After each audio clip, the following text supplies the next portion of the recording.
See, I always say Joey Dunlop is the most famous we've ever produced, but Jonathan's the best we've ever produced. That was one of the most truly remarkable things I've ever seen in sport. In 2002, when Roy Keane was sent home from the World Cup, I ended up getting a world exclusive interview with him at the airport.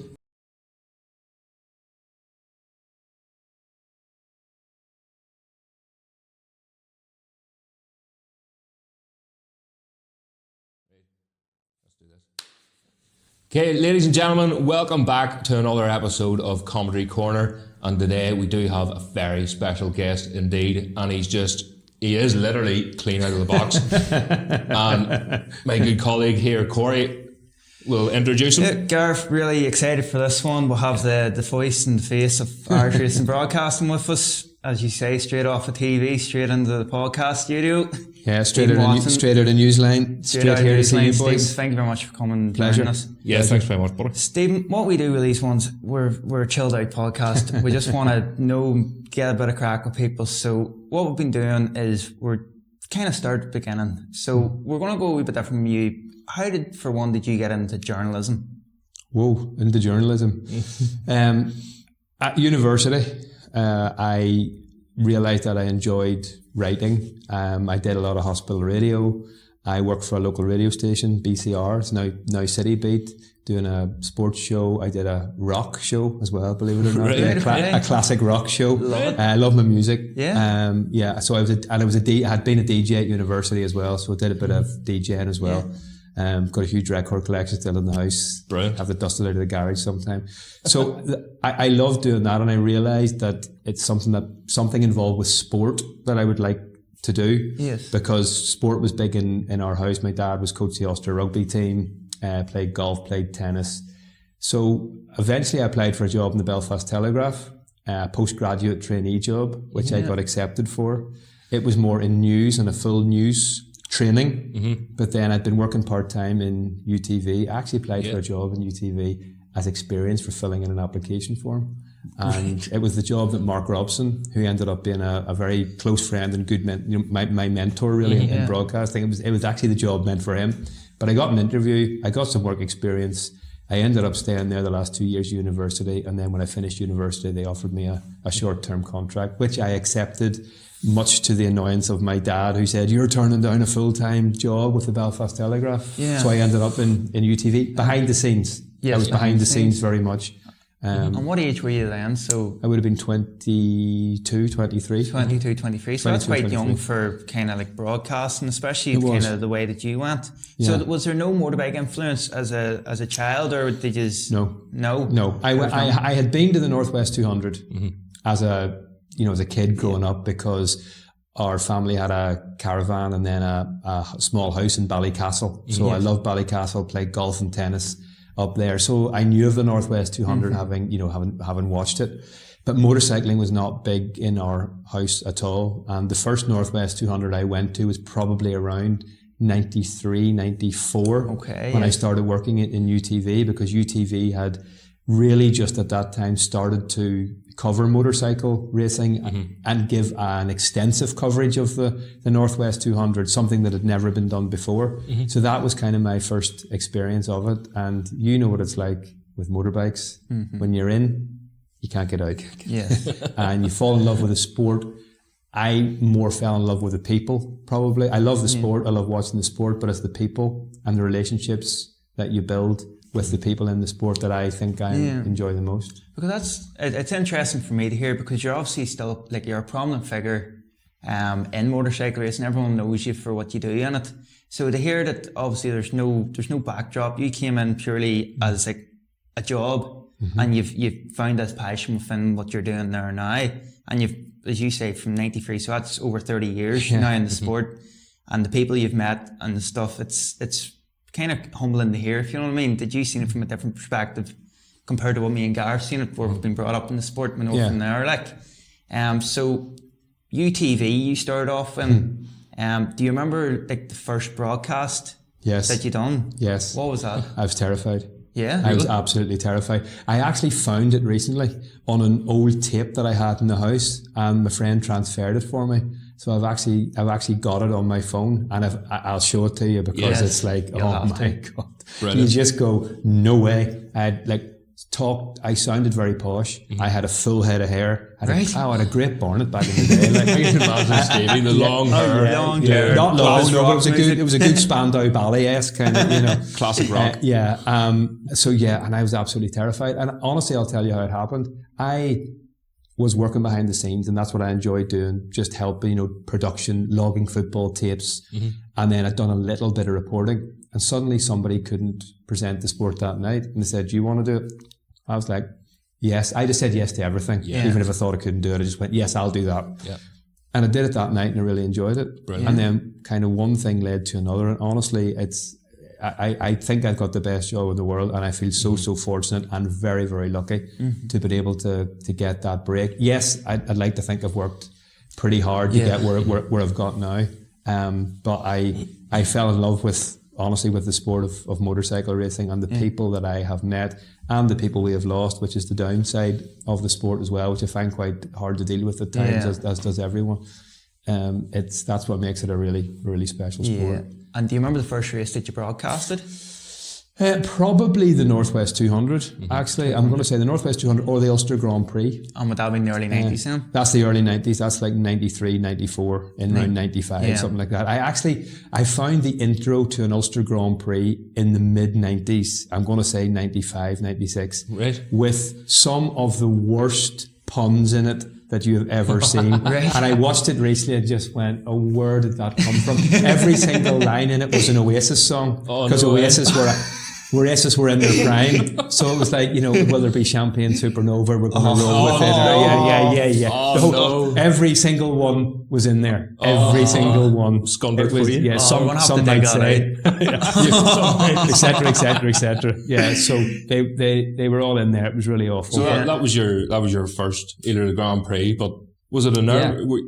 You were obviously bricking it. You were nervous. You were. It wouldn't have been live because then. it wasn't live then. Because all of our motorcycle racing at that time, right through up until not that long ago, was all pre-recorded. I mean, I remember the days when if a Northwest 200 was on the Saturday, people couldn't wait to see it in a week's time. That's right. Yeah. And they tuned in, and then it became 6 days, then it became 5 days, because turning round multi-camera sport in that way, because it was on tape at the time, was very, very difficult. So UTV changed the landscape massively, and what they have done for the sport here, should always be remembered, because they took it from nothing to where it was with the Northwest 200 to people could see, and the onboard technology absolutely revolutionised. But it has come a long way too. I mean, I remember Alan Patterson wearing like a bum bag with a camera in the back, with the camera mounted on his head. Yeah. Like, you would not get away with that now. It just doesn't seem very safe. No. I've seen actually footage of them, and the riders were complaining because they couldn't get down. The camera was massive. It was like that there. And it was like an old, like an old cinema camera or something. Joey did one at the TT, famously V for Victory, which is in the movie, and the huge big film camera sat on the tank. He had to kind of look over the top. He wasn't happy with that either. So technology's come a long way too. But at that time I was really doing bits of reporting, not so much presenting. But then when Mark Robson, he ended up leaving UTV, and then I got presenting more things. And enjoyed it. And I mean, I actually tried motorcycle commentary for a while because there was nobody else to do it. Yeah. I wasn't very good at it, but I gave it a lash. I gave it a lash anyway, and just modelled myself on what Keith Hume is doing, because I think he's absolutely the best motorcycle commentator around. So I tried to just do what he was doing, and he said, you know what, it's not bad. I went, no, it's not great either. But anyway, I enjoyed it and gave it a go, and then we worked with Greenlight obviously very closely. So let's see, when like in your infancy, when you were very green to racing and stuff, and then you're starting to do them types of broadcasting, were you going around the paddock and talking to people and starting to do a bit of research, a bit of information, digging extensively? Yes. Yeah, so you're going around basically in people's awnings and you can't bluff. There's no point trying to bluff. But even to this day, when I go to the Northwest 200, I do not pretend to be an expert on bikes and setup and technology, and that's not my forte. I'm there to present the program, to bring it to life, and to use the pundits and their expertise. So I'm not going to go as far to bluff to know what I'm talking about. I mean, I know what a superbike is from a 125, of course, absolutely. But you have to make sure you do the most amount of research that you can do to make sure that people know that at least you have taken an interest in their sport and you know what you're talking about. And I have to say, Philip McCallum was amazing with me when I first started. He's one of the first riders I met at the Ulster Grand Prix, and I've also become a very good friend of Philip's now. And he was brilliant and introduced me to people, and you meet people. But the thing about motorcycle racing, and I say this to everyone, maybe not at MotoGP, but yes, at World Superbike, and definitely at, you know, grassroots road racing level, everyone is accessible. I cover many other sports and many other huge sporting events, like, you know, golf, rugby, football, whatever it is. The athletes are not as accessible unless you can really build up pretty special relationships with them. But the motorcycling guys and girls, I think if they know that you are interested in their sport and you pick the right moment, you can get access, you can build good relationships with them. And sometimes that can be difficult because you do get very friendly with a lot of these, you know, racers. Close with the riders. It can be hard sometimes if you just get a little bit too close, but you can't help it because I've got so many friends through motorcycle racing now. I love it. But what you're doing as well for the different riders, you were saying there about, you know, becoming friendly with them and stuff. And surely I know you do get to know different riders that are lined up on the grid for the likes of the Northwest, and you would go to them before you would go to maybe someone you're not too sure of until you get, you know, you build a wee bit of... You try and build a relationship with them all, and to be honest, I don't like... Yes, our focus is very much on the front of the grid, and we get a lot of criticism because it's at the front of the grid, but I do make an effort to try, within our live broadcasting, to go back down the grid as far and deep as we go, because the guys at the back have put as much effort in as the guys at the front, and they actually probably need the coverage more than the guys at the front. That's what, because they're happy to see you coming. They are. Because it shows their sponsors, shows their bikes, and the wee man that give him £200, his name's on, you know, and exactly. that makes his, you know, then it's all over social media, but you can nearly see the fear in some of the riders' eyes. Like, they're going around and they're going to be racing over 200 mile an hour around this triangular circuit, and then they see Stephen watching and they start sweating, you know. But you have to pick and choose your moment as well. I know some are comfortable and some aren't. Yeah. And if they give you a look, they don't want to talk, you don't talk. It is a very special thing and unique thing that our sporting motorcycling stars will speak to you so soon before they go out on a race. Yeah. If they don't want to, I don't ever pressurize anybody. Well, but it does give a very unique insight into the sport, and I think people enjoy that. You know? And you can normally tell from someone's body language. Absolutely. You've probably learnt that craft over the years as well. Like, when they turn their back. I would just look straight ahead. Like, you know, if they'll give you the look to welcome you in or not. I would like to think I can say to a lot of the riders now, I'm going to be on the grid. If I come over to you, if you want to speak, give me the nod. If you don't, just tell me to get lost. I'm not be offended. Yeah. You know, because you're about to go out and risk your life at a high speed sport. So absolutely, just tell me to go away. Tell me where to go. Which is, like, you know, that's probably why the longevity of your career and why people want to talk to you as well, because you are very understanding that way as well. I hope so. You do see, you see it a lot more kind of in the World Superbike MotoGP paddock, where they're maybe asking a few pushy questions, and before you know it, like, commentators aren't there no more. So it is nice to hear that you have like a barrier of respect with the riders before they're absolutely. It's completely you know, dangerous. Like, so it is very nice to hear that. But so I've seen you at motorcycle races, and I would like to think I know the way you are now, but you do a lot of pacing around. Yeah. To keep yourself, you know. That's just the idea. And I see you walking around and just trying to, you know, that's the way you concentrate. So when I would ask you for an interview, I would make sure that I selected the right time to do it, because everybody has different ways of going about it, you know. Well, that's nice of you to pick up on that, because there is, like myself, I'd be a bit of a stress head, and I'm the first one to admit that, where there's some people who are so laid back, and, you know, you could chill out with them before that. But we were going back kind of to your kind of mid-90s stuff, when obviously you're doing Northwest Ulster. Were you doing the national road races then? Yeah, not as much. Yes, in a news capacity, but when I moved to BBC, they were covering national road racing.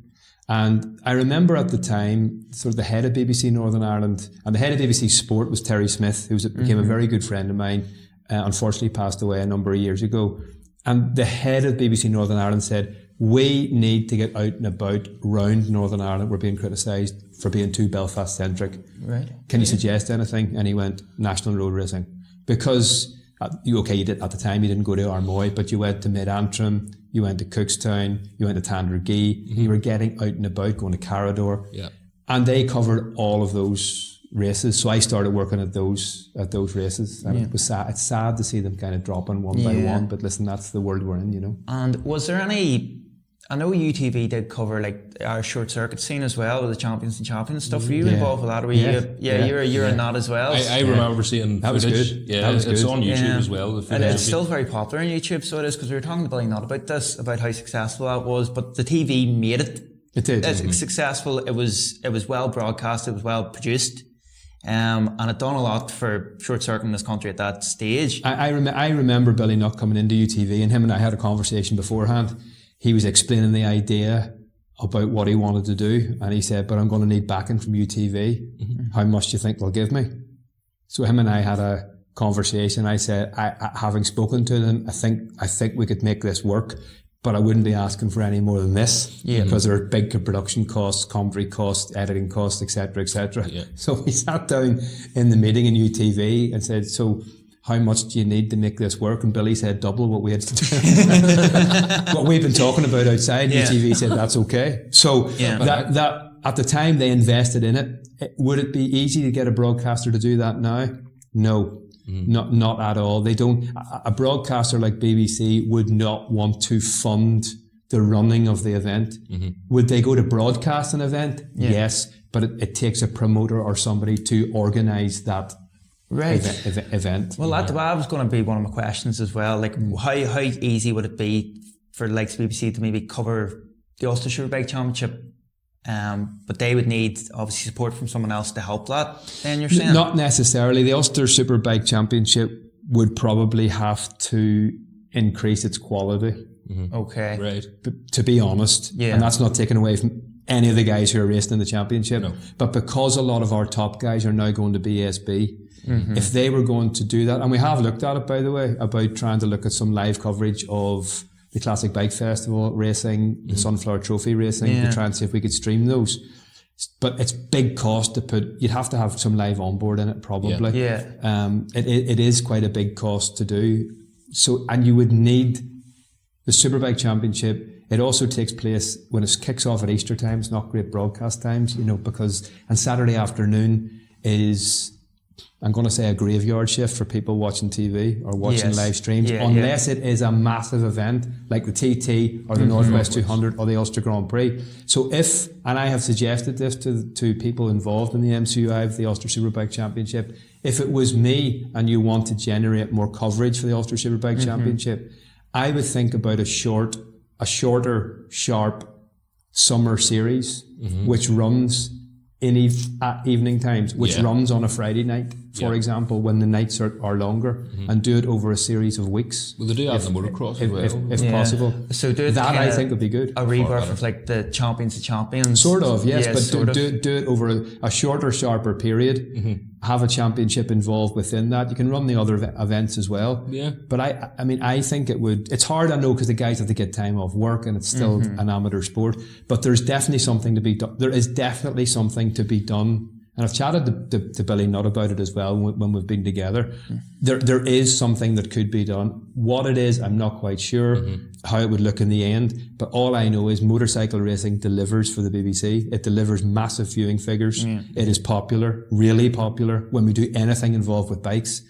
But you would have to make sure, if you selected the right thing, like if we broadcast and streamed the Sunflower on a Saturday afternoon, I'm telling you here and now, not a lot of people would watch it. Sorry. And would a pre-recorded, would it work? Pre-recorded would be better for something like the Sunflower to have highlights, but pre-recorded and highlights are often more expensive than live. Yes, because of production. Well, because you've got all the production costs to come afterwards and all the editing to come afterwards. And people want live. Motorcycling is the only, I'm going to say, match of the day, obviously, absolutely. Brilliant highlights programme. The Gaelic game on RTE flies for Gaelic sport. It's a highlights programme. And our motorcycle racing for national road racing still does really, really well. but more people watch it on the iPlayer than watch it on TV. Right. So that's just because viewing habits have changed. It used to be our viewing figures, if we showed it on a Monday night, 10:35, BBC One, that would have been the prime audience. Yeah. But that's not the prime audience anymore. The prime audience is on the iPlayer. Yeah. Right, okay. Even our audience for the Northwest 200 is on the iPlayer. It's not on television. So that's how things have changed. Why do you think that is? Is it just because people... Yes, it's because people have changed how they view sport and everything. Like, you sit down at night time and you know you can put Netflix on, iPlayer on, ITV3 on, whatever your streaming service is. You know, if you're a soap fan, you don't have to watch Coronation Street at 7:30 on a Monday or Tuesday or Wednesday night. Yeah. You can watch it in the morning. Yeah. You can watch it at night time. So I think because we show the Northwest 200 live, that is where the focus... People want to watch it live. They want to know. They're not maybe watching from morning to night, but they're watching live. Do the highlights programs still get good viewing figures? Yes, they do, because all the onboard footage is in it. But if you imagine, we are investing a significant amount of money into the highlights program because we want brilliant onboard in it. But it's not delivering the biggest audience. The biggest audience is on the iPlayer, which is like 1 million plus, and the website's 1 million plus, whereas the viewing figures for TV are probably 200,000 or 300,000. Well, it does make sense, obviously, because everyone, especially in the world of social media, everyone wants everything instant. No. And people know by the time Monday comes from a Saturday thing, it's old news.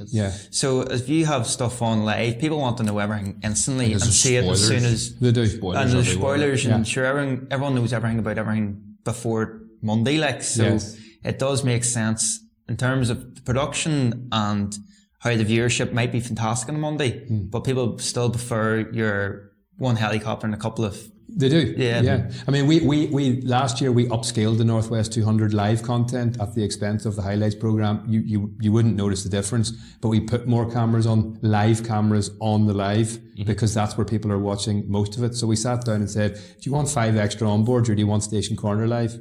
Do you want another couple of cameras live? Yeah. So we tried to make more cameras live.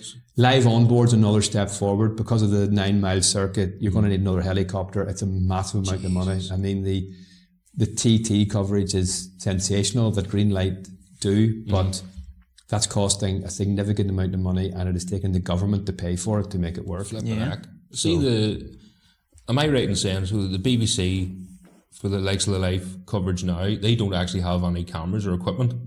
Is it mainly rented off the likes of Greenlight?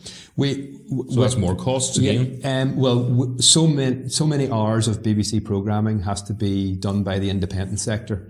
So Greenlight is our chosen provider for the Northwest 200 and our motorcycle racing. Now, when their contract's up, they have to tender against other people to get the contract. Yeah. But they are the motorsport experts, so they obviously deliver that product for us. It's a BBC product, but we're just using an independent provider, just the way you would watch a lot of programs on television that other companies have made. It saves a lot of... I suppose it would save a lot of money, because like the likes of one of them cameras, I was talking to one of the Greenlight members, done a bit of work for them before, and like one camera was 20 odd grand. Well believe it. Like, something that sits on your shoulder. But there definitely is a conversation to be had for short circuit racing in this country, but they're going to have to step away from it's always been like this. Yes. To do something slightly different than like the Champion of Champions did. And sometimes it can be a difficult conversation to have, because you have to remember the riders as well, and the riders are part-time.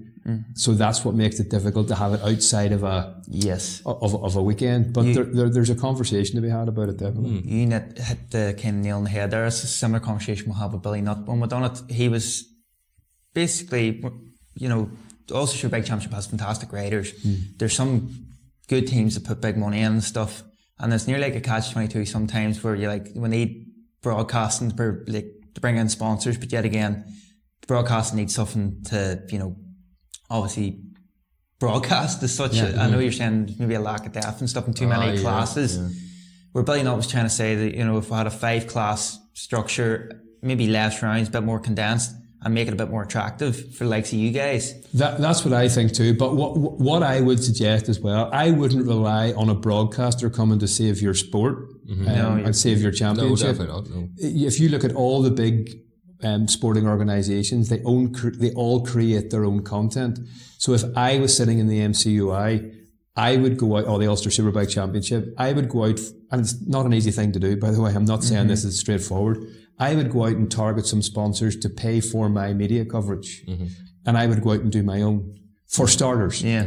Pump it out there, get it more popular. I mean, you don't see any coverage of the Ulster Superbike Championship. Well, you read it. Apart from Gareth trying his best, but you know what I mean. You're not seeing it pumped out on social media. Like I don't have a helicopter, and it wouldn't cost an awful lot of money to do that, to get some coverage and pump it out and get some good traction on social media, to make it more attractive, to then get the broadcasters to come in.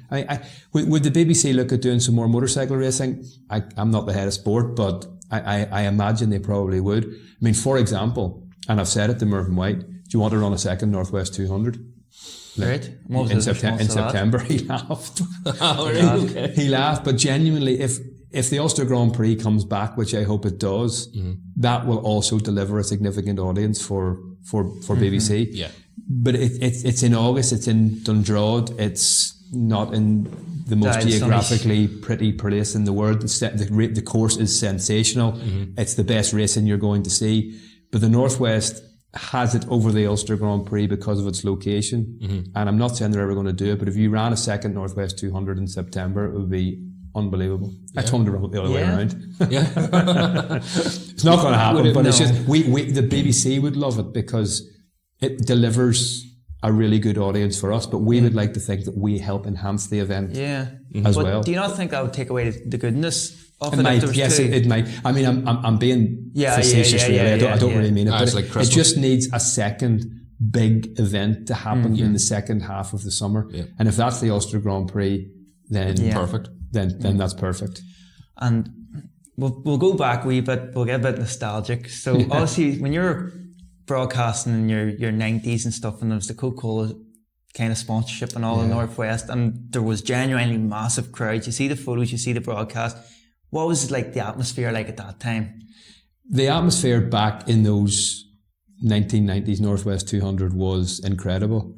There were huge crowds, and the next time I saw those huge crowds were probably, and unfortunately, the year that Robert Dunlop lost his life, when Michael won that absolutely incredible race on the Saturday. The crowds that day reminded me of those big crowds in the 1990s, and I have to say the crowds at the Northwest 200 the last couple of years, I feel are back to where they were back in the heyday, if you like to say. The crowds have been huge, and I take my hat off to the Northwest 200 organisers, because for us to persuade them to let us do it live was a big leap of faith, because there is this ambivalence that if you show something live, people won't go to see it.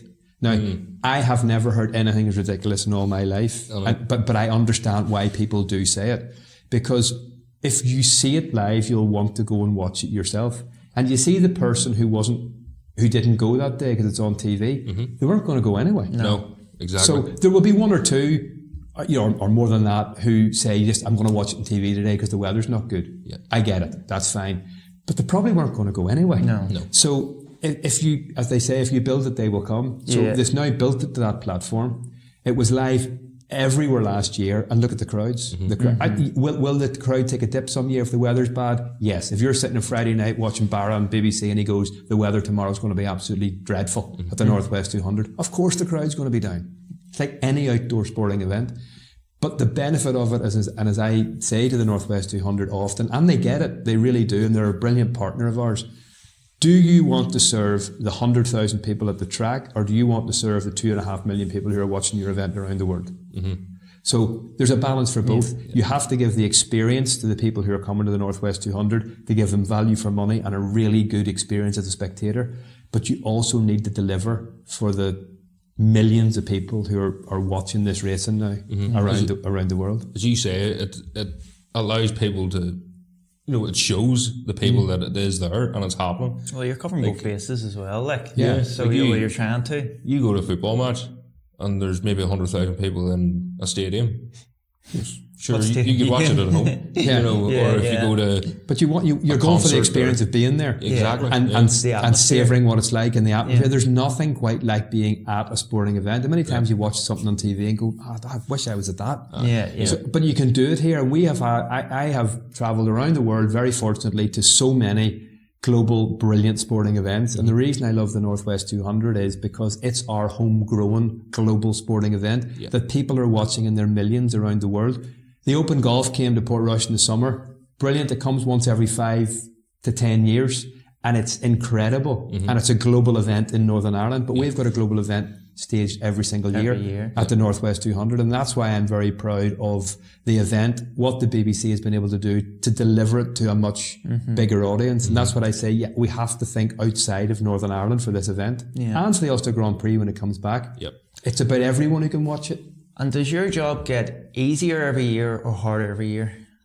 It depends who you work on with them. Depends how well Philip McCarman behaves himself. I have to get him on a choke. I have to get him on a choke chain because I lose him. He goes off wandering and talking. Come on, boy. Come on. Yeah, he goes off wandering and talking to people. Well, you only have him for once every week, or once a week every year. I have him every fucking day. That's right. You work for him. I work for him. So that's right. I love Philip, and I love working with him at the Northwest 200. I enjoy the Northwest 200 every year. I mean, I look forward to it every year. I would not say it's hard. Yes, being on air for so long can be difficult, especially if the racing is delayed. It always intrigues me that BBC seem to get blamed sometimes when the racing's delayed, when it's absolutely nothing to do with us. It's a BBC show. Why are you interviewing all the riders on the grid holding up the racing? And well, because the racing is delayed. So there was one year that we got a bit of criticism because when the riders came back after the warm-up lap, we still interviewed them. Now, that's because the races weren't happening, but people perceived that we were holding the races up, so we don't interview them after they come back from the warm-up lap now to try and get them out a little quicker. But that makes your job harder, doesn't it? Not really. No, if it keeps the day flowing, we want the day. If we can get it over at 4 o'clock, we'll take it over at 4 o'clock. Absolutely, we want it as quick as everybody else, but. When you speak to the Northwest organising team and you realise the amount of things that they have to deal with, like not on a short circuit, like somebody's a hospital appointment, there's a barbecue's gone on fire, somebody's had an oil leak in their house, somebody's had an emergency and they need to go to the hospital, a cat's run out in the road, whatever it may be, you have to, and as long as that's communicated properly to the people watching, that's the key. That's half the battle. It's the same with any road race. Or Cookstown, Armoy, I'm always hearing it now in my ear, there's a residence looking out, or like you think about it on a Friday, especially Friday at Cookstown, like there's a concrete lorries going in and out all day, every day, and it's that in the background that people don't see, like, and they're blaming you for it, basically. Or the organisers of the event. And how hard is it for you to decipher what you're going to tell the audience when you get a bit of like red flag to everyone, normally scary, if you know what I mean. Everyone always expects worse, but how do you work out what you can filter to the audience watching at that time? We only broadcast to the audience what we are told through the official channels from the organisers. We will never speculate on anything because our message is going out around the circuit to everyone and to everybody watching at home across the world. So there have been difficult instances in the past where, things have been said that perhaps haven't been accurate. And that's always going to happen in hours and hours and hours of live broadcasting. But we have got a communication channel to the organisers, and whatever race control says, we say. We're not going to start speculating. There's a red flag, and we won't say anything until we're allowed. It might be on social media. People might be saying it. People might be putting pictures.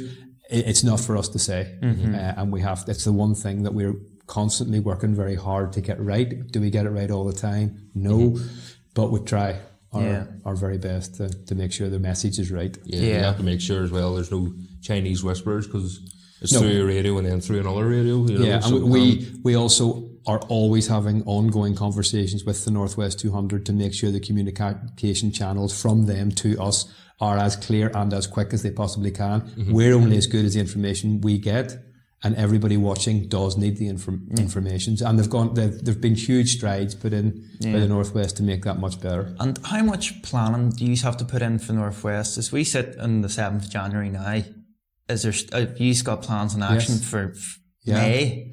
Well, I was having conversations today with the Northwest 200 about their launch, which is coming up in February. So we were trying to sort that out. We tried to sort some pre-filming dates out as well. There'll be recce's up there where there'll be cameras changing. Sometimes we have to put them in residents' houses. They don't want the cameras in anymore.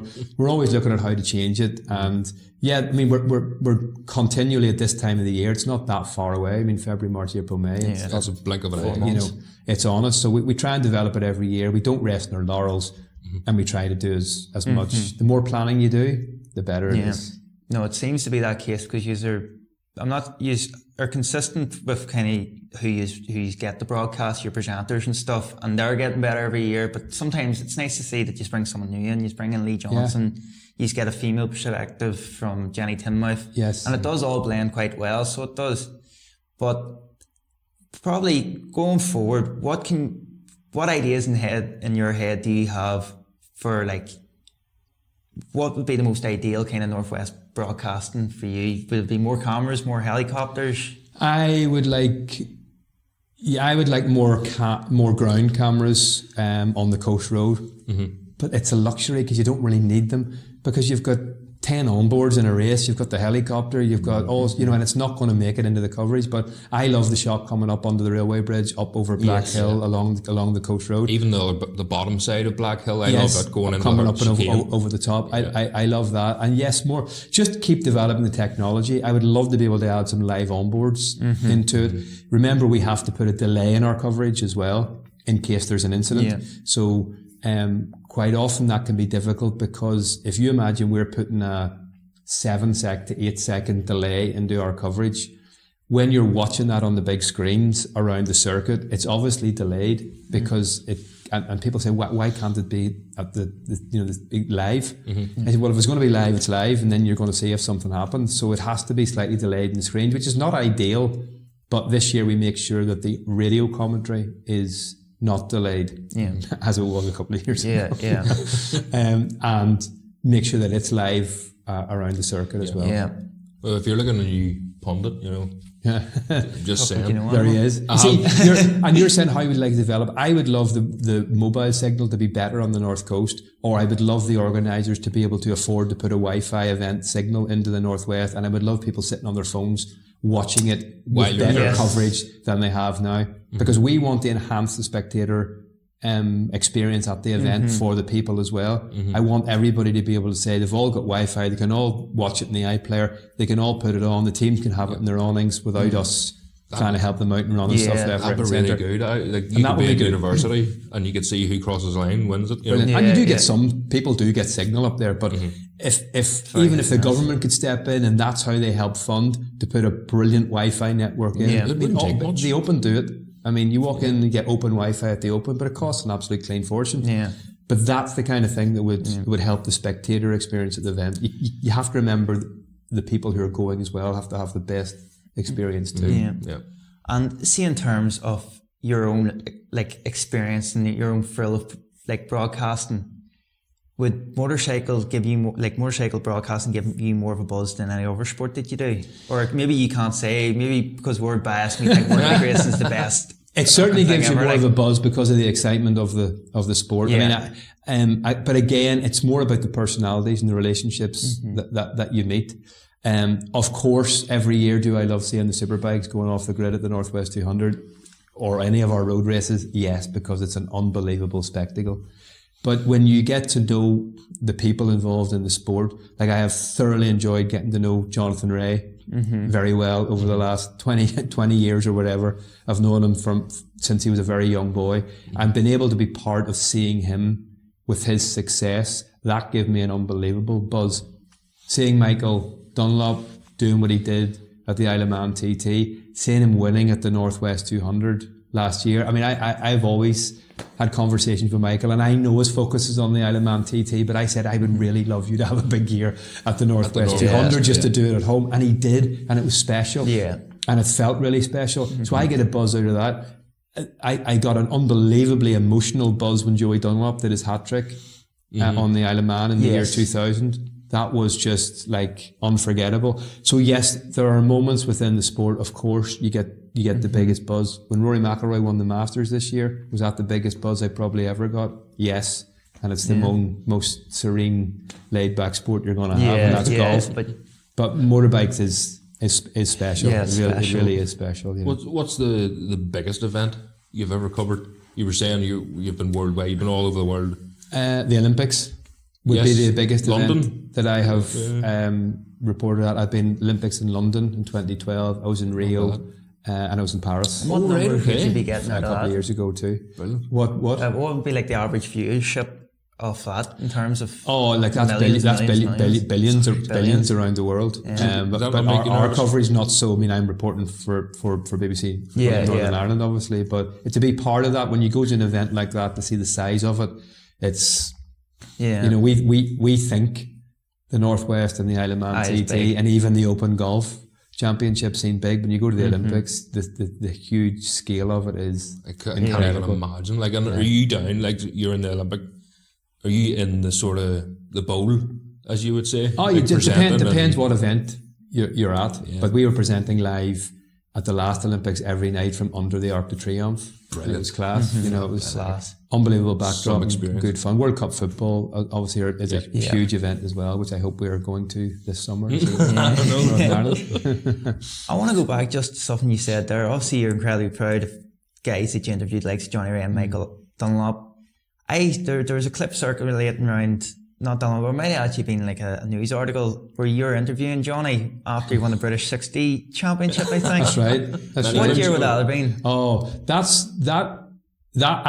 feature went out during Ulster Grand Prix program, just like a little feature, because, you know, tied in with his dad racing. And I'm going to say that must be 1996, 7. 96, because Johnny Ray's only a boy now. What Johnny's 38 now? He's probably he was 40 then, I think. So that's 30 years. That's 30 years ago. That's a really cool image. I think it's probably 1996. Yeah, and I was 6-year-old.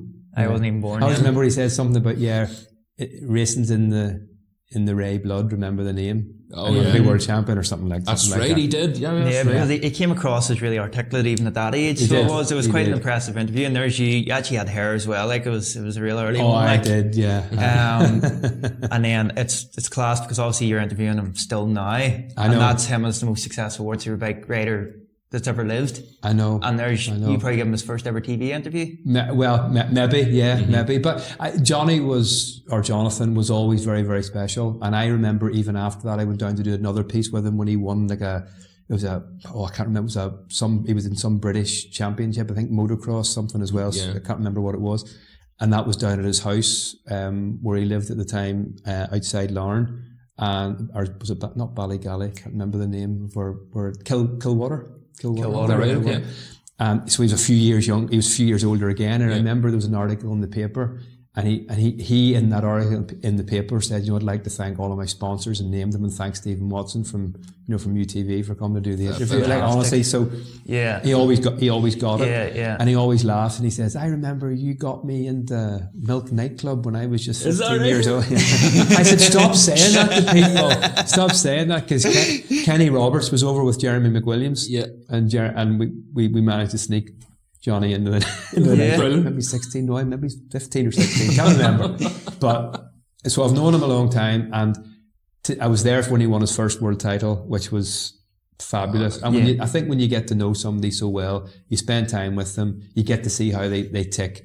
To be able to see him winning those world titles was really, really special. That would have been an emotional time for you too. It must be nice. It is. See obviously someone from a child obviously achieve great things, like especially when he's like the best we've ever produced, and then he's the best the world's ever produced at that. You know what I mean? See, I always say Joey Dunlop is the most famous we've ever produced, but Jonathan's the best we've ever produced, because he's got the 6 world titles to Joey's 5, different eras, different people. But for Jonathan's grandfather to sponsor Joey Dunlop, and then his grandfather always wanted him to win a world title, and then to go and win the world title. Like, Jonathan Ray is one of the finest ambassadors this country has Absolutely. ever had. Yeah. And people always ask No me, doubt. who are the best people you ever met to work with? Or who are the nicest people in sport you ever work with? And I go, listen, it's really straightforward. I can tell you who it is. People like Jonathan Ray, Graham McDowell, who's an absolute gentleman, Rory McIlroy, Darren Clark, some of our biggest names in the sport, but they're the nicest people that you could work with. I mean, I was with another boxer recently who is a Commonwealth Games gold medalist, Aidan Walsh. One of the nicest people you will ever meet in sport. It's rare here that you find anyone involved in sport, doesn't matter how big they get, that they're not nice people. But do you think that makes them the full package? You know what I mean? Do you think that's why that makes them the best of what they are, like, because they can handle it all and they're the kind of the best in all ranges then? Yeah, because Jonathan can talk. Yeah. He handles himself very well. Yeah. I mean, he really does act supremely professionally. And when I see him operate at the highest level, you realise why he's as good as he is, because he's a different animal when he's getting ready to get on a motorbike. We had this question. I'm going to find this quite interesting. We had this question last week with our guest. Why do you think this country, obviously, you're at the wider spectrum of all the sports, not only motorcycle racing but golf, football. Why do we produce so many world-class sportsmen and women? That's a great question. We produce so many top-class sportsmen and women without top-class, world-class sporting facilities for a start. Yes, that's so true. I think people from here, and it might be what happened in the country in the past, it might be because there's a little bit of water between us and the rest of the UK. I think they feel like they have to punch above their weight almost to get recognition, that they feel kind of, we need to go and prove ourselves. Yeah. But the people that we have produced, I mean, Rory McIlroy is one of the biggest global sporting stars, and he's from this little country of less than 2 million people. Jonathan Ray is the most successful motorcycle racer there's been in the history of this country. We've got Michael Dunlop, who's supremely popular, absolutely, Class of his own. What he's doing in road racing, and many other, athletes that we've produced in this country. And it's hard to know why, but I have asked the same question to the sporting stars, and they all say, I think it's because perhaps we had to fight for it a little bit harder. Yeah. It's like the guys who all go to BSB from here, I see they look hungry because they have had to bust their chops to actually get there, to get sponsors, to get the break, to get what they're getting at the minute. So I think that's why they work hard. His life's just a wee bit harder. Maybe, maybe. And they've all worked very, very hard. I mean, Jonathan got an unbelievable break through the Red Bull rookies, as did Eugene Laverty. I mean, who's another one I didn't mention. He's one of the like the nicest people you could meet. Honestly, in motorcycle racing, because I know that's what we're talking about, it is genuinely very hard to find anybody that is not helpful, doesn't make time for you. You can always talk to them. You've got to pick and choose your moment with the bigger the star within our sport. You've got to pick and choose your moment sometimes. You can't just waltz into the garage and interview them at any time. I mean, now some will, some are fine, but I realised at the TT a couple of years ago, and a light bulb went off for me. I went down to see Michael Dunlop to do an interview, and he kind of said, could you come back later? No problem. He was in the middle of doing something. So I went back later, and I could tell he was still busy. He went, could you come back later? Now, for me as a broadcaster, I wanted to put him on TV that night because I wanted everybody at home to hear his interview, because they're proud of what he's doing and I want them on. And then he says, I'll contact you. Right. And eventually I got a message to come down and do it. Right, and when I got down, he explained to me what he was actually doing. And I didn't realise this. He was building the engine in that bike. Right. And I said, right, well, no wonder he didn't want to stop and do an interview. But I didn't know that. Yeah. And until I knew that, I realised, he said, so if I'm building that engine and I set this down, he's completely focused. It's like somebody saying to me, do you want to do an interview like 5 minutes before I'm running to present the sport? Yeah. You're concentrating on what you're doing.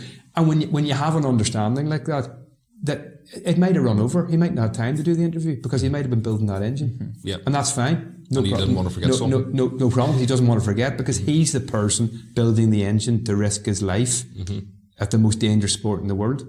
So when you know how people operate, you go to another team like John McGuinness, he's not building his own engine. Yeah. Has he got time for an interview? Probably. Yeah. Because he's, more about the PR and racing for Honda and all of that. Have you had anyone who's ever refused an interview? Yes. Yeah. Yeah. Oh yeah. I mean, Like point blank, no. Point blank, not doing one. Yes, at a time, because it's not the right moment, and I probably needed it, and I shouldn't have asked, but I needed it. Yeah. And I asked, and they've said no. Have they come back and done it later on? Yes. Yes.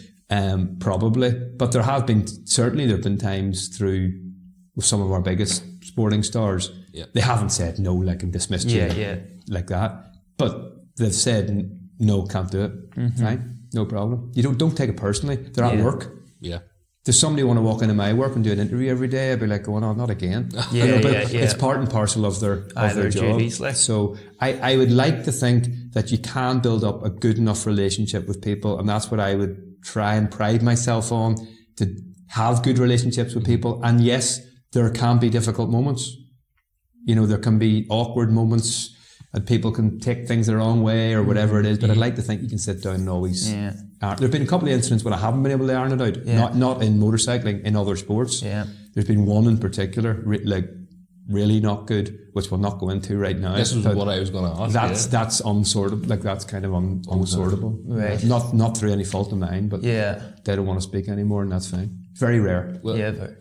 Apart from that, unless you do want to talk about it. No, I don't. Apart from that one, then, what would be your worst interview? Like a professional? Like a self-critique one. Is there one that you had an interview and you thought, that was a disaster, Stephen? Like you're go back in time sort of thing? Like, we all have our flaws, Stephen. Listen, look, if you do enough research for an interview, you can't make the people say what they're going to say, but you have to try and steer them. Yeah, steer them in what the best topics are, and there can be difficult things. Are there any that have been absolutely horrendous? Probably, probably. And it's very easy for the interviewer, like me, to blame the person doing the interview, but that's not necessarily the case, because it's a two-way thing. I mean, the likes of Jonathan Ray, as an example, are completely different. I could walk over to Jonathan Ray and say nothing and just go talk, and he would talk, because he's so polished. He knows what you want. Graham McDowell, the golfer, is another one. He's, fabulous communicator. He knows what you need. He understands your deadlines. He knows what you want. He's an intelligent guy. So I can't think of any offhand that are absolutely horrific. Yeah. But I did forget somebody's name once when I was interviewing them, and that wasn't good. Right. No. Joining me is, You're on. You're on. Your man. That's not good.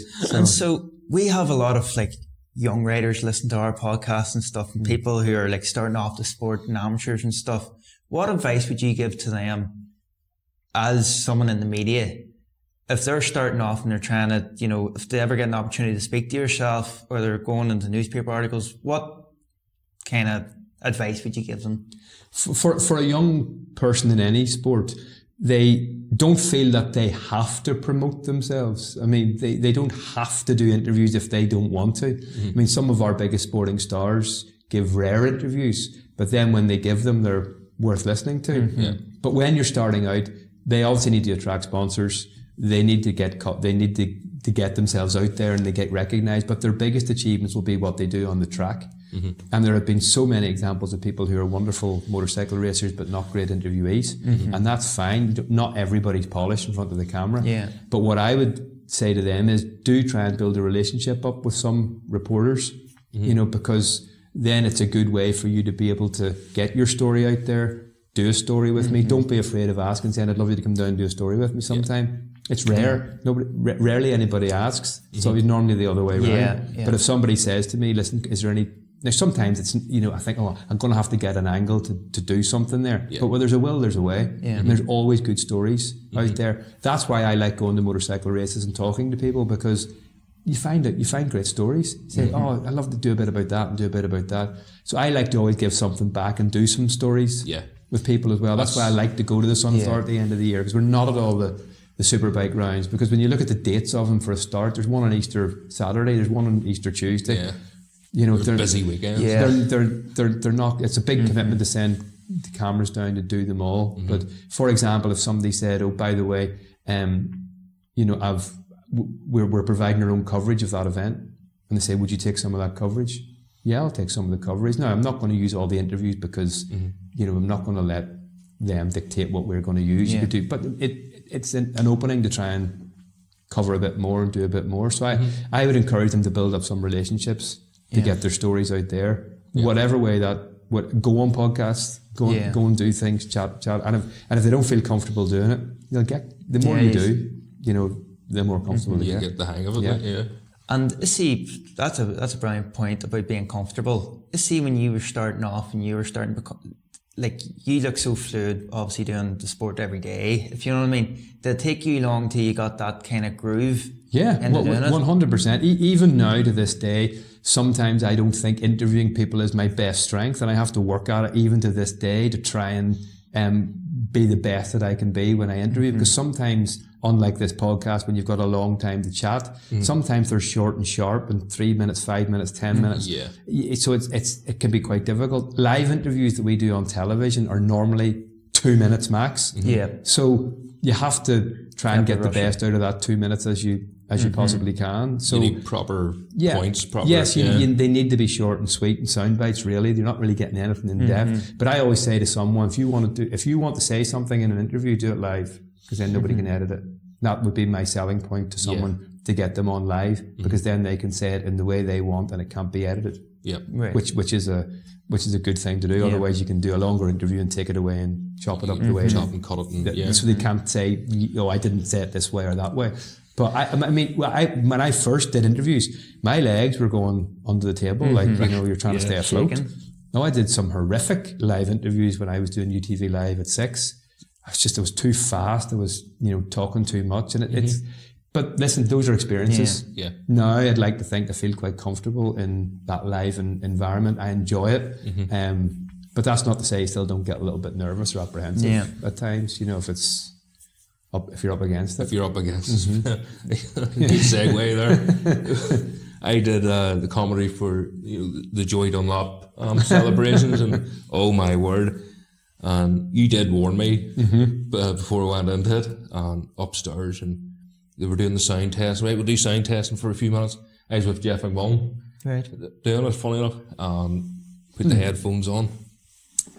Right, the producer could hear, no problem, and next thing Stevie came on, and I said, I can't hear him. But the boys downstairs couldn't hear me, saying that I can't hear Stephen. And then Jeff came up and he started panicking. And he says, when are we meant to start talking? Well, Stevie's going to, hand over to us. And that didn't happen. So we were watching you on the screen. And we were lip reading. Station, wasn't it? Lip reading. We were trying to lip read.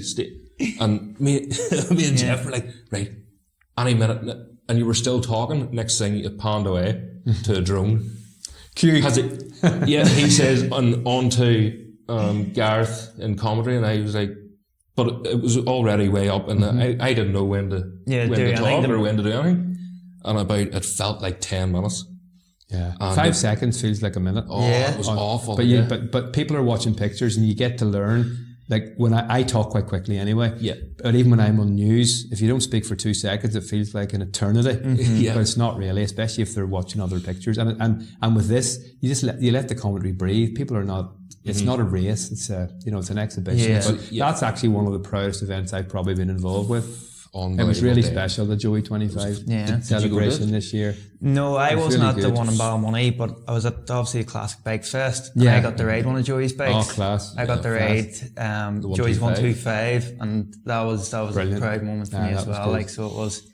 It was really good to see all those riders on Joey's bikes, and like the event had sticking plaster on it, as you said. I mean, it was just all hands on deck to try and make this thing work. But everybody pulled together, and even though the weather was dreadful, it was awful, but the crowd, I mean, I think they had nearly 20,000 people there, or something in Ballymoney. That's incredible. I'm not joking. I thought the town was going to sink. Yeah, there was that many people. It was incredible, and then for the riders to go out on Joey's bikes was. Yeah, it's something I don't think we'll ever see again. It was amazing. Yeah, it was amazing. It is lovely to see that as well, because like you say, Joey's one of our biggest ambassadors from this country. Yeah, and it's like you couldn't see like George Best's football boots out in display, and everyone, like all the best riders or football players in the country, wearing his boots to go and play football. You know what I mean? So it's like a spectacle that we're, you know, very lucky to have in this country. I mean, getting the riders there was one thing, but getting Joey's bikes there was another, you know, huge challenge. And there were, you know, many people involved in doing that, like Philip McCallan, Clifford Stewart, all involved in trying to pull that together. Stephen from the council, Robin, you know, who's now working for the MCUI as well. It was a massive effort to pull that. And Gary himself, together. Gary was worked up the week coming to it. He was, and I mean, they ended up refurbing Joey's famous van. They had his, you know, his RC45, his RC30, and another 30 of Joey's bikes, which I think says a lot about Joey, that people have actually kept his bikes and kept them running. I mean, I know Carl Fogarty was on the RC45, then it wouldn't start, and there was panic stations. I mean, even Jonathan Ray riding the bike that his grandfather sponsored for Joey. The 750. There's a lot of it like came special. full circle, didn't it? It did. It was really special event. So, and I was delighted to be able to help deliver that for the Dunlop family, because I've obviously got to know them very well, and I stayed in touch with them all these years. And I think it was a really nice thing to be able to do. No, it was a good effort from everyone involved that kind of day. Would there be anything else like ever planned again for the likes of Joey? I think they should have a Dunlop Fest every year. Every year. And Ballymoney. Don't be ringing me to help organise it. I'm joking. But I think they should do something. And there are some plans that we're trying to draw up at the minute about doing something bigger to mark Joey in Ballymoney, which hopefully will come to fruition. And I think Michael obviously needs, you know, recognition in Ballymoney as well. His homecoming was very special too. But something to do with the Dunlops in Ballymoney more permanent. I know they've got the Memorial Garden and that's nice, but something more than that as well, which would make people go to the town. And absolutely. a sort of Dunlop Fest or a Joey Fest or whatever it is every year would be really good. Going off these riders who we're talking about, the Johnny Rays and the Dunlops and stuff, all real special characters and riders themselves. Was there anyone you ever seen in your time who you thought, from like even like a young age, I think this kid's going to be something, and then maybe never reached the full potential? Ooh, that's a very good question. That's hard to think at a very young age.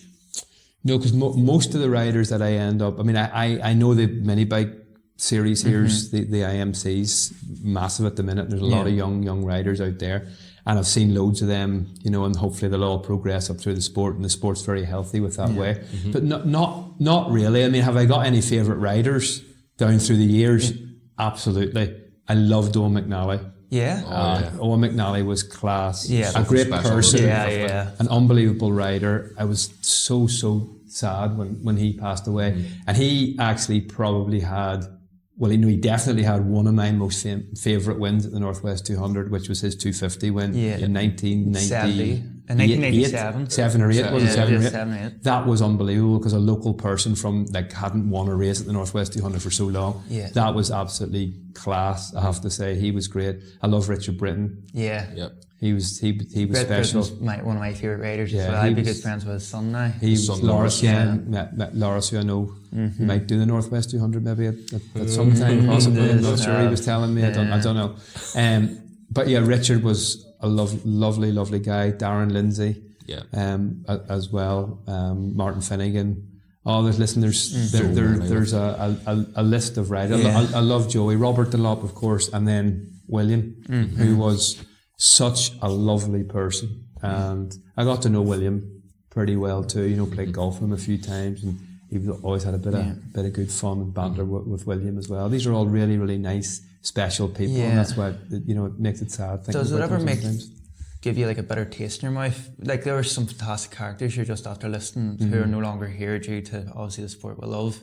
Does it ever dampen your mood about the sport and broadcasting? Did you ever think of walking away from it maybe? No, I never thought of walking away from the sport. And I suppose I always likened it to, probably wrongly, that when you were growing up in the Troubles and things happened in the Troubles, people said, oh, well, that was just the Troubles, but people would want you to keep going and you know, going on.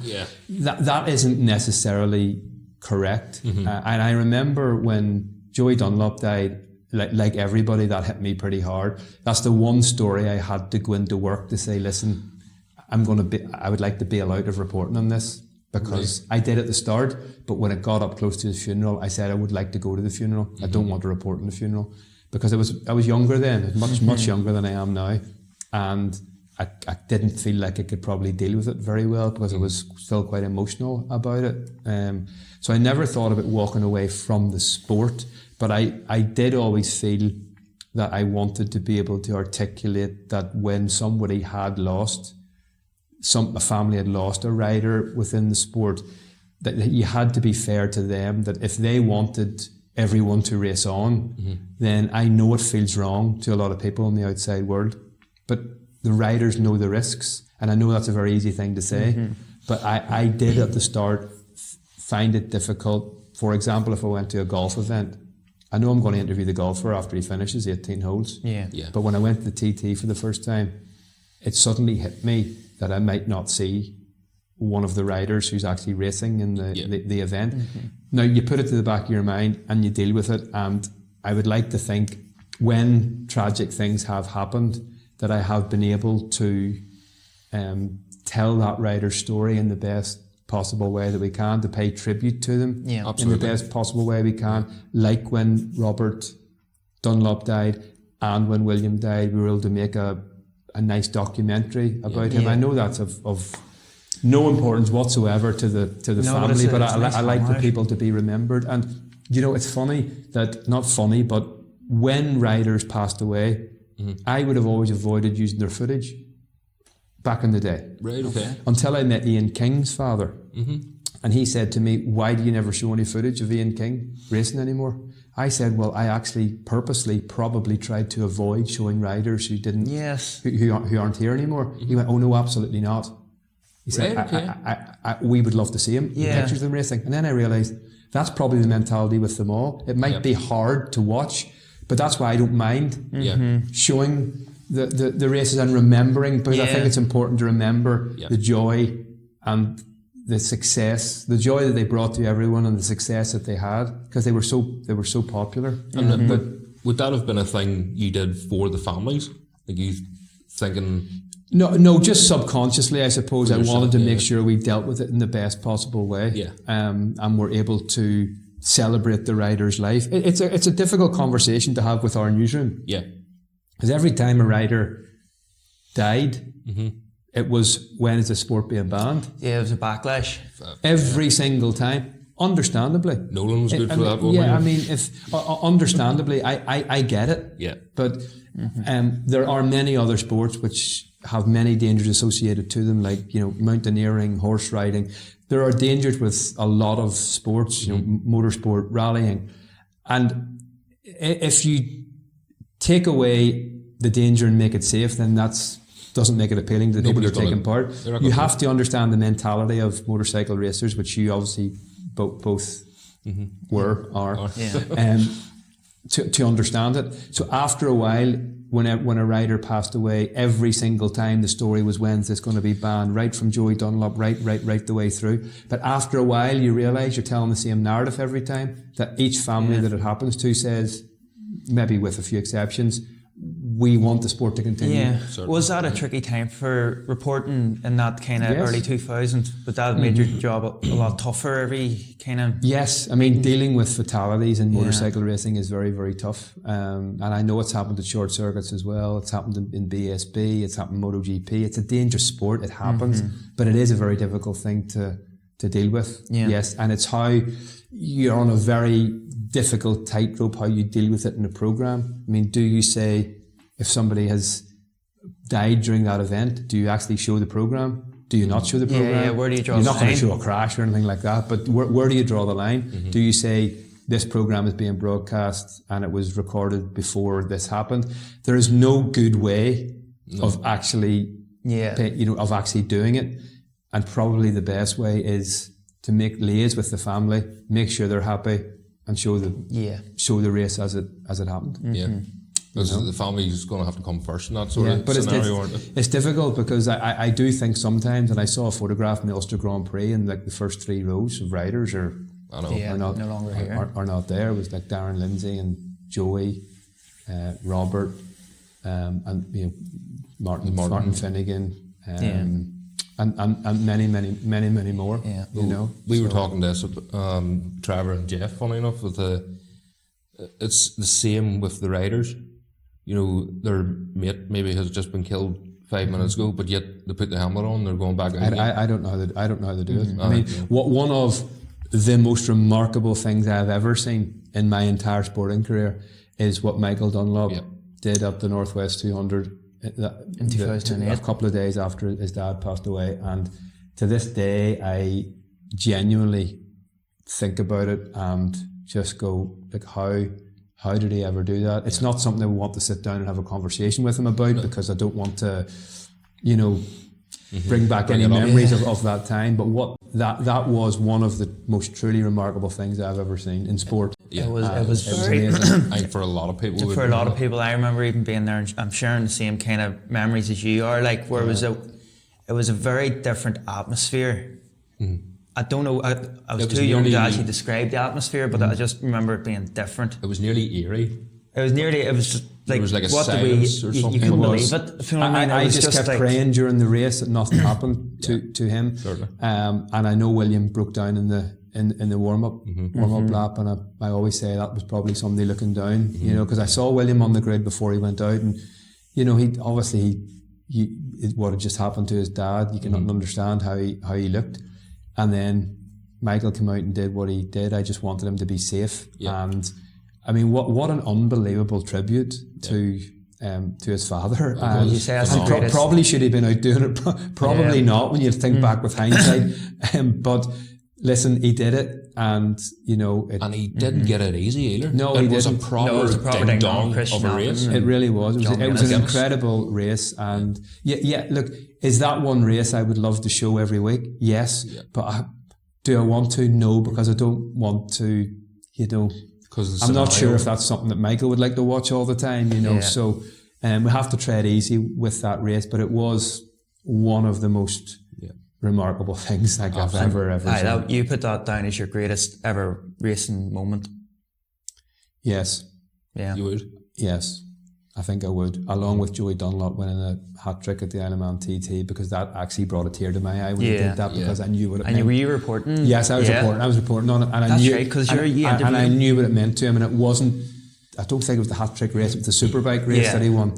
That was the one, and it brought a tear to my eye, honestly, when he did that. That was very, very special. And then Jonathan Ray winning the world title are probably the three biggest things that stand out now. So. And before we go on a bit more, what is your proudest achievement in your career? The proudest achievement in my career, the two biggest stories I probably ever covered were 2002, when Roy Keane was sent home from the World Cup. Right. I ended up getting a world exclusive interview with him at the airport. Wow. And the movie's out at the minute. Yes. And that's obviously part of the movie, which was pretty cool. I got doing some voiceovers for the movie, albeit a very, very, very, very tiny part.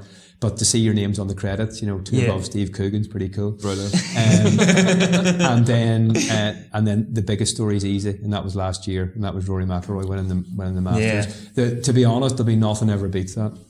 Not as long as I live, because I've known him for so long. I've got to know him really well. I would like to say he's a good friend now, and to have followed his career from a young boy, to see him achieving one of the greatest sporting achievements ever in the history of the United Kingdom, the greatest ever here, and obviously in Northern Ireland or Ireland. Yeah. But to be able to be there, see it, have followed him so closely, that was undoubtedly the greatest sporting moment for me. And what did you think? What was the crack with them Americans? At the Ryder Cup? Shouting abuse at them? That was nonsense. Is that? It was. That was just loud Americans feeling slightly entitled with too much jungle juice on board. Wanting to get their voice heard. Yeah. And as Rory said recently, you could have 100,000 people, but all you need's 50. Yeah. Or 25, 5. Yeah. To start shouting stuff, to make it you know what it was. It was a hostile atmosphere. Yeah. I loved how he handled it, but So did I. Yeah. I loved it when they shouted, and it just got to him so much, and he turned around and said, "Shut the up," and then stitched it. But that shows character as well. It does. That's what this country's filled with. And he said it in a broad Northern Ireland accent, which was Immediately. even better. Shut that up. I'll not care about And then stitched it. That was good. I like that. Yeah, I like class. that. Yeah. I like a bit of that ourselves. Oh, listen, I've felt so lucky. I've been to multiple Ryder Cups. I've been to, I'm sure, 30 or 40 golf majors. I've been to Olympics, Commonwealth Games, Rugby World Cup, Football World Cup, loads of World Championship, boxing, World Superbikes. Like you name it, but I'm still very proud to say we cover the Northwest 200 because it's our homegrown event, and I feel very, very lucky not just to be able to get a ringside seat to these events, which of course we do, but to be able to tell the stories about how our athletes from Northern Ireland perform, to be able to tell their stories against the best in the world. at home against the best in the world. Yeah. Class. So kind of going on a wee bit. Also, one of your sidelines is hosting the Irish Motorcycle Awards. Yeah.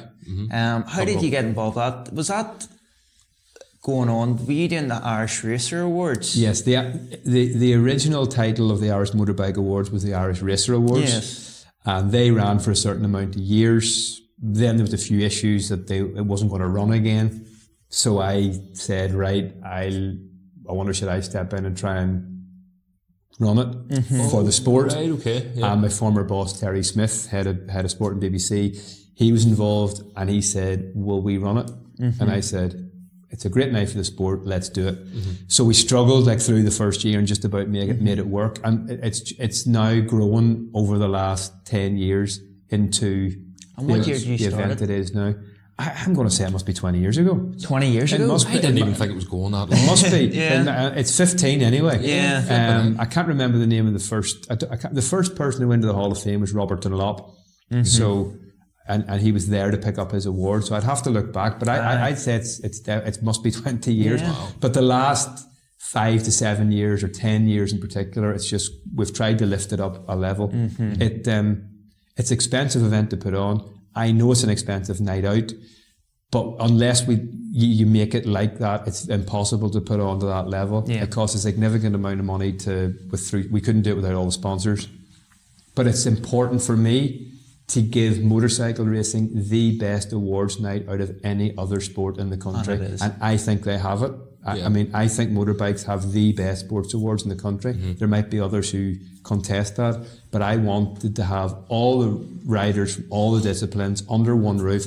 Yes, it's become quite corporate, but unfortunately, to put a big event on like that, you need sponsors because it's just expensive to run. But we stream it live now for people to watch it as well.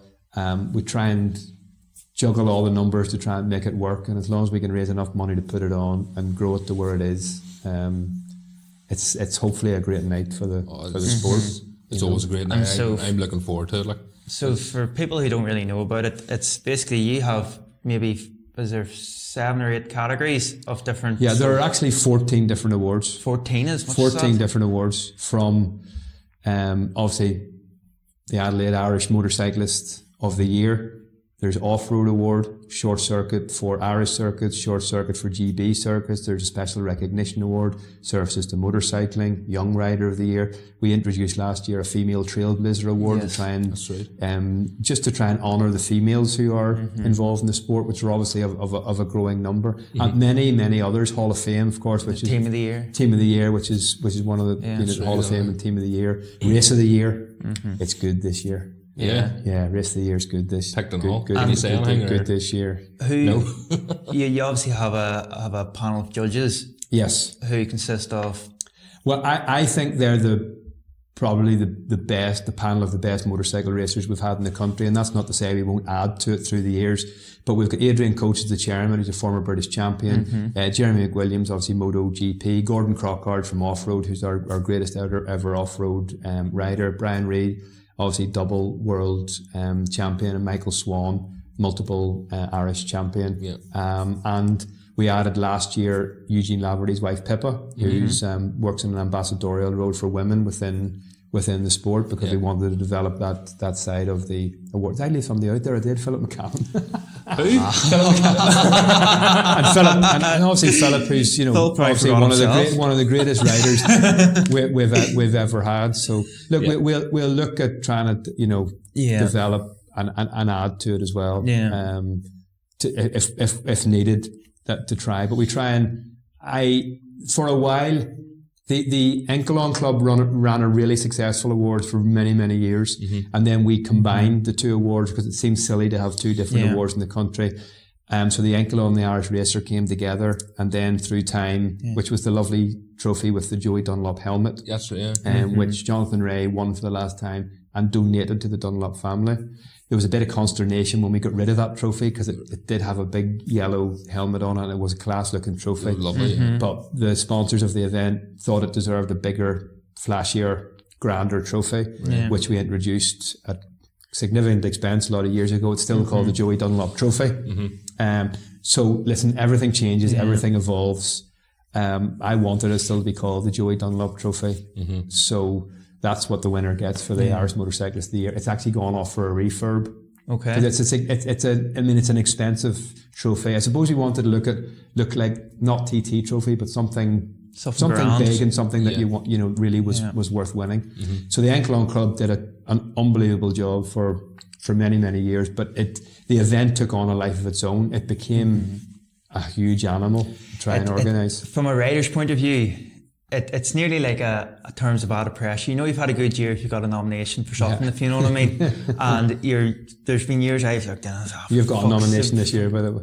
Oh, have I? Nice. Lovely. Yeah. There we go. What for? Now we're in We good won the shape. Ulster Supersport Championship. Super Sport. Yeah, but still got a You nomination. tried fucking with that, you You still got a dickhead. nomination for Short Circuit Rider of the Year, Irish Circuits. But it does bring a certain, you've done good if you've been nominated for your awards, but that Good, shows how prestigious it is. And it's even better I hope so. if you get on, like I've only been on your stage once. And that it's another mark of achievement. You won the Young Rider, you won the Short Circuit Rider. It was actually a Team of the Year. Team of the Year. But it shows the class of it, if you know what I mean. Because if we're getting that feeling after achievements, it's nearly like feels gratitude. You know what I mean? Listen, I hope so, and that's why I only help organise the event. And we've got a very small team of people who help pull it together. And every year it comes around to organise it, I go, oh God, here we go again, because it is a significant amount of work. But I want to do it for the sport. And I mean, all the top riders are going to be there, all being well.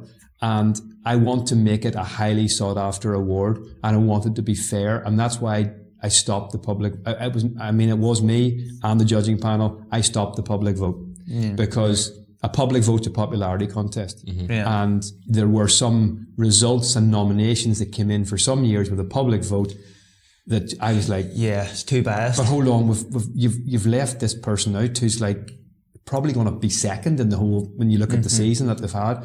So I said, let's do it with the judging panel, then you're in control of it.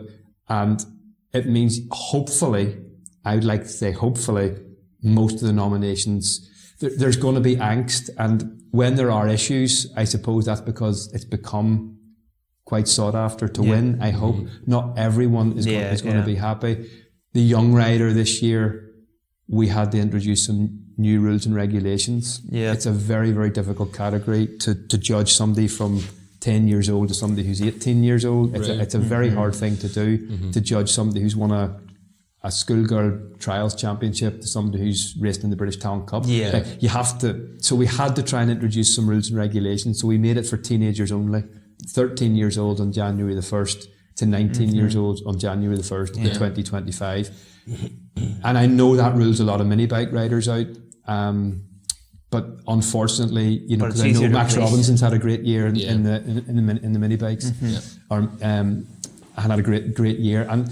But hopefully in time those riders will come and want to get into that category. And I always say, please give as many young riders a nomination as you can. So that's why you might see there's a dozen of them nominated. Because I think it's important for them, because it feels like they've done something important. And it is nice for them to see. Are we going to have to whittle that down in the future? Probably, because then I get phone calls from all of the parents of all the kids and they all want tickets. And I just go, look, I cannot afford to give all the nominees tickets because then there's not going to be any guests. And the schoolmates and all. Because And that's unfortunate. And I do feel bad about that. But we have got a good selection, hopefully, of young riders coming this year. It's an evening thing as well, and it's probably not suitable for kids under 10, 12 years old anyway. Get ready. But it's we're listen. All I know is the judges do their best. They've tinkered with the categories through the years because there was only one short circuit award for many, many years. And then we sat down and said, but what about the depth of field here at home? They're never going to get this award over somebody who's raced in the British Championship, who's just won, who's finished second in the Supersport or, second in the Superbikes. So we need to add a second award in for the short circuits at home. So they've tinkered with them, and I think there's a really good cross-section of winners this year. The judging is over. The nominees are all going to be released. Not sure when the podcast goes out, but this Sunday, which is this Sunday. Yeah. All the nominations will be out for all the different awards. I think they're I think they've made good choices for all the winners. I hope everybody agrees. Of course, you're never going to get it right, but listen, it's an opinion. At the end of the day, can't keep everyone happy. And I thought that's what I always thought was quite hard, because obviously everyone thinks if you're in a certain category, you always think that you're the best. Yes. But then you get, as you say, you get a fair selection of panelists, and you can only go off their experience and what they've seen and what they think is the best rider of the year. Even though you might get twisted sometimes when you don't think it's correct, but it's honestly, it's fair. And I know the way they think, and I know the way the top riders think, and it comes to if someone's in a premier class, which is perceived as the superbike class, that might lend some prominence as opposed to a support class, possibly, when they come to their thinking. But they're trying to balance up. When you come to the motorcyclist of the year, you're trying to balance somebody who has had a great season in off-road, somebody who's probably the young rider of the year might get in there if their achievements are good enough, somebody who's had a remarkable season on short circuits, somebody who's been in the World Championship, like Jonathan Ray, somebody who's breaking all the records in road racing. It is very hard. Somebody who's won, Rhys Irwin's won a British Supersport Championship this year. So it's a very difficult choice to try and say which one of those. All the best, buddy. That's a hard class. Which one of those have won. It's an unenviable task, and believe me, they sit there for hours. I would say so. And sometimes some of the categories have 6 nominees, some have 7, some have 8. I go in every year and I go, can you just make it 6 in each one? It's nearly impossible, because then somebody will get offended. Somebody will get offended. And with the teams it's hard to boil the teams down. So what we've done for the last couple of years, I say, look, highly commended. These teams, the judges wanted to mention this, and this.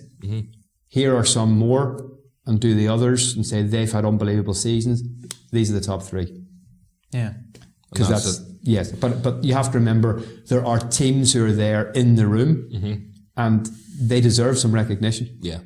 So it's hard to say, how the hell did they get a nomination and we didn't get a nomination? And they're, we're in the British Championship and we didn't get a nomination, and they're raced at home and they did. Yeah. I can understand it. It's a juggling match, because you're dealing with full BSB teams who are racing in superbikes and super sport, to somebody who's racing out of the back of a van, who's set up a team who deserves a team nomination as much as the big teams. I always love it when you call out, and the nominees are. And the teams are sitting at different tables and they're cheering when they hear the But it's very well atmosphere. production, because you actually put the effort in. If you have your nominees, and then it has in the background is obviously a bit of footage that you've obviously composed, so it's very professional that way. We try and make it as slick as we can, that it wouldn't look out of place if you were watching it on TV. Yes. That's what we try and make it look like. BSB are very good, helped us introduce an award last year, like a BSB Breakthrough Award, because there's an unbelievably important connection between Northern Ireland, Irish racing, and the British Championship. So we've introduced an award named after Keith Farmer, who was 4-time British champion. It allows us to use a lot of the BSB footage as well. And we try and use as much footage as we can, and photographs, and just make it a really good, a good night. I always enjoy the race of the year. I love the motorcyclist of the year as well. And then of course we've got the King of the Roads with Greenlight. They have introduced this series to try and crown who is the road racer of the year. Now, will that road racer of the year be who I think is the road racer of the year? because of their significant achievements? Probably not. But it's over the whole season, and has this road racer competed in more races than the other? Yes, I know. Yes, I know and it's a point system. It's a league system, but that means we need to be able to, justify that somewhere else. It's near like the Duke Championship, isn't it? It is, and it's trying to include more races, give more visibility. There's a prize fund at the end of it, so it's to try and promote the sport. And I think they're doing a really, really good job. They are, and if you get more races in there with more, more coverage, it can only be good for the can only get better. Right, I think we're ready for the finale. The final question. Yeah. The big one. Do you want to go for it or is it a big question? I'd say is the Ulster Grand Prix coming back? No, it's massive. No. It's life-changing. We ask this question to every single one of our guests. Okay. I'll go for it. Right. So in all the years and all the people that you've met throughout, obviously your 30 years within the sport, who's the biggest live wire or the biggest nutbag, as we like to call it? Yes, there are a few. Yes, and there are a few involved in motorcycling, in particular. Yes. Do you know who was an absolute rocket in motorcycle racing? Callum Ramsey. Callum Ramsey, Scottish rider. He was over here last week. Very quiet, down to earth. Put a few beers with Callum Ramsey. Wing nut. Mental. Any stories? Oh, yes, but I can't tell you. But he wouldn't be in like at the top of the tree. He just came to mind. Yeah. Old McNally was good fun. Yeah. He liked the karaoke, didn't he? He loved the karaoke. Yeah. He was brilliant. I actually found a video recently of him singing The Gambler in Joey's bar, and I put it together and gave it to the family. Oh, yeah. It's really, really nice. Lovely. Because Stephen Ferris is a very good friend of mine, rugby player, Ireland, British and Irish Lion. Brilliant. He is married to Old McNally's daughter. Is that right? Yes, he is. Wow. Yeah. So I obviously got to know them pretty well. Yeah. He was pretty mad. I'll tell you who was an awful joker as well. Joey Dunlop, not a rocket, not a live wire, but he loved a joke. Yeah. Yeah. Listen, like Joey, a bit of dry humour. A great dry humour. He loved a prank. Yeah. Loved a prank. And I remember we were in Joey's bar and he said, before you leave, I want to give you something from the top shelf. Right. So up came from the top shelf and up it came this bottle of whatever it was from Eastern Europe somewhere, and he finished us off. He finished us all off. Brilliant. In boxing, Eamon McGee. Yes, Eamon McGee is a live wire. There's no doubt about that. I always loved Eamon McGee. Got on with him very well. He is. He's from Belfast. He was a wild man.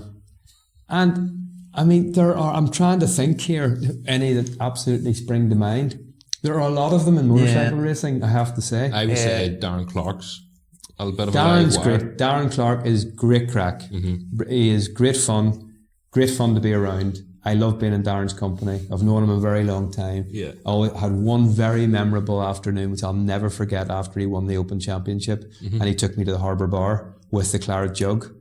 Right. To the wee snug round the back. That was class. That was pints of Guinness. That was all over. But many of the motorcycle racers are nuts. Nuts when they get going. Especially the racers. Yes, when they get going. And I remember being in the Europa Hotel, 4 a.m.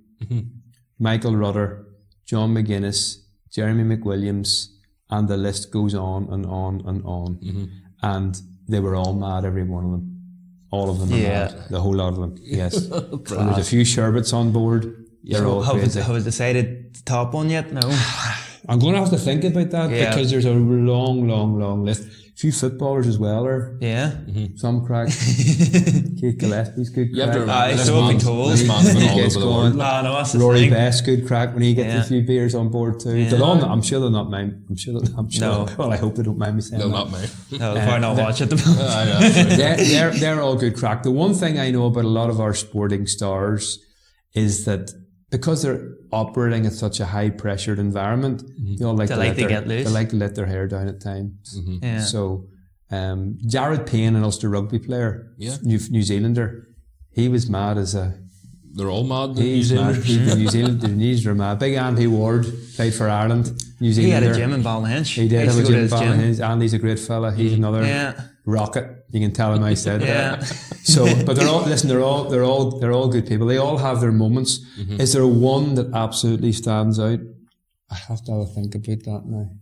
I'll come back. You'll come back to me. I'll come back to you. I'll come back to you. But there's quite a lot. Yeah. There's been some great nights out, but a lot of it revolves around motorcycle racing. Yeah. Anchor Bar, Post Northwest 200. Yeah. I'll tell you the biggest wing nut of them all. That Right, I've that's met what- is that's not what I a wanna sporting hear. star, Right? but it's somebody involved in motorcycle racing. Yes, I'll absolutely. do. Cameraman Albert Kirk. Yes. Yes. I love Albert. And I hope he watches this, and I hope he hears this, because he is one of my oldest friends. I met him when I walked through the door of UTV. I have been in some unbelievable journeys with Albert. I have been in some incredible situations with Albert, and he is without a doubt the most lovable wingnut that I have ever known. Brian Dancer. Without a doubt. And I've just been in Las Vegas with him before Christmas. That would have been raspy. dangerous. Yeah. I've got some great stories with Brian. Albert. I love Albert. You just see him. He's down a the wild looking street. character, isn't he? Is he the fellow with the the boy with beard? the hair? Yes. Yes. Yeah. You won't miss him. Always No, smiling. listen. He was. I Always think he was smiling. with me at the Sun. Was he with me at the Sunflower? this Probably year? was. Yes, he I think was. He was. He was. And He's he's got great the fun. joy, Yeah. the Joy Dunlop day as well. He did. And- He's great fun. Everybody loves him. He's Big Albert. but he's a wingnut. he's By the way, good. not- He's good crack. He once blagged us into the MTV Music Awards after party, Right. in Las Vegas. What year was that? Oh, I'm talking probably 15 years ago. Yeah. He was on the dance floor of Paris Hilton. He was wearing Metallica's fur coat.